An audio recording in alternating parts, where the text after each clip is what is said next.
સુધીના તમામ સમાચાર સાથે હું છું શિવાની। કબૂતરબાજી કેસના ફરાર 6 આરોપીઓના ફોટા જાહેર કરાયા છે। તમામ આરોપીઓ વિરુદ્ધ સોલા પોલીસ સ્ટેશનમાં ગુનો નોંધાયો છે। આ સાથે ગેરકાયદે અમેરિકા લઈ જવા માટે બનાવી આપ્યા હતા નકલી દસ્તાવેજ। આરોપીઓ વર્ષ 2022 થી વોન્ટેડ હોવાથી યાદી જાહેર કરવામાં આવી। આરોપીઓ વિરુદ્ધ ₹25,000નું ઇનામ પણ જાહેર કરવામાં આવ્યું। ત્યારે અગાઉ આ કેસમાં બોબી પટેલ સહિતના આરોપીઓ પકડાઈ ચૂક્યા છે।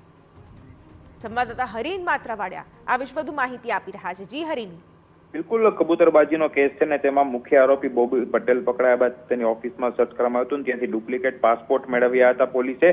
ત્યારબાદ સમગ્ર મામલો છે સ્ટેટ મોનિટરિંગ સેલને સંભાળવામાં આવ્યો હતો। તેના દ્વારા અલગ અલગ જગ્યાઓ પર સર્ચ કરવામાં આવ્યું હતું ને હવે જે આ તમામ જે આખું રેકેટ છે ગેરકાયદેસર અમેરિકામાં ઘુસાડવાનું, તેના જે 6 આરોપીઓ જે પકડવાના બાકી છે તેમના પોલીસે ફોટો જાહેર કર્યા છે। તમામ ઉપર ₹25,000નું ઇનામ રાખવામાં આવ્યું છે। સોલા પોલીસમાં જ્યારે ગુનો નોંધાયો હતો ત્યારબાદ સમગ્ર કેસ જે કબૂતરબાજીનો હોવાથી તેને સ્ટેટ મોનિટરિંગ સેલને આપવામાં આવ્યો હતો। ત્યારબાદ સ્ટેટ મોનિટરિંગ સેલ દ્વારા અમુક આરોપીઓની ધરપકડ પણ કરી હતી। તેમના વિરુદ્ધ ચાર્જશીટ પણ કરી દેવામાં આવી હતી। અગાઉ જે છે થોડા સમય પહેલા જ મુંબઈનો એક જે આરોપી છે કે જે બોબી પટેલનો પાર્ટનર માનવામાં આવતો હતો તેની પણ મહેસાણાથી ધરપકડ કરવામાં આવી હતી। એટલે સ્ટેટ મોનિટરિંગ સેલ દ્વારા હવે જે બાકી 6 વોન્ટેડ આરોપીઓ છે તેમના પણ ફોટો જાહેર કર્યા છે અને કોઈ પણ વ્યક્તિને જો આ લોકો જોવા મળે તો તેઓ તાત્કાલિક પોલીસને જાણ કરે તેવી પણ અપીલ કરવામાં આવી છે ને આજે જે લોકો જાણ કરશે, જે શોધી કાઢશે તેમને પર ₹25,000 પણ આપવામાં આવશે તેવી અત્યારે જે સ્ટેટ મોનિટરિંગ સેલ છે તેના દ્વારા ફોટો જાહેર કરી અને જાહેરાત કરવામાં આવી છે। જી બિલકુલ,